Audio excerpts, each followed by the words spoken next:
యుద్ధ విరమణపై పాకిస్తాన్ గందరగోళం సృష్టించింది. పాక్ మధ్యవర్తిగా ఉంటూ రెండు పక్షాలను మభ్యపెట్టింది. ఇరాన్ అసలు డిమాండ్లను మార్చి అమెరికాకు ప్రతిపాదనలు పంపింది. అమెరికా ప్రతిపాదనలను సైతం దాచిపెట్టింది. అమెరికా ఉపాధ్యక్షుడి నుంచి వైట్ హౌస్ ఆఫీస్ వరకు అందరినీ గందరగోళానికి గురిచేసింది.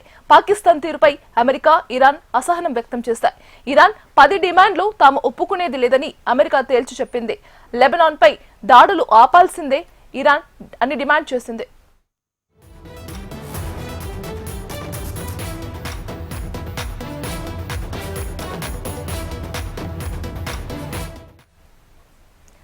యుద్ధ విరమణపై పాకిస్తాన్ గందరగోళం సృష్టించింది. పాక్ మధ్యవర్తిగా ఉంటూ రెండు పక్షాలను మభ్యపెట్టింది. ఇరాన్ అసలు డిమాండ్లను మార్చి అమెరికాకు ప్రతిపాదనలు పంపింది. అమెరికా ప్రతిపాదనలను సైతం దాచిపెట్టింది. అమెరికా ఉపాధ్యక్షుడు సైతం వైట్ హౌస్ ఆఫీస్ వరకు అందరినీ గందరగోళానికి గురిచేసింది. పాకిస్తాన్ తీరుపై అమెరికా, ఇరాన్ అసహనం వ్యక్తం చేశాయి. ఇరాన్ 10 డిమాండ్లు తాము ఒప్పుకునేది లేదని అమెరికా తేల్చి చెప్పింది. లెబనాన్ పై దాడులు ఆపాల్సిందేనని ఇరాన్ డిమాండ్ చేసింది.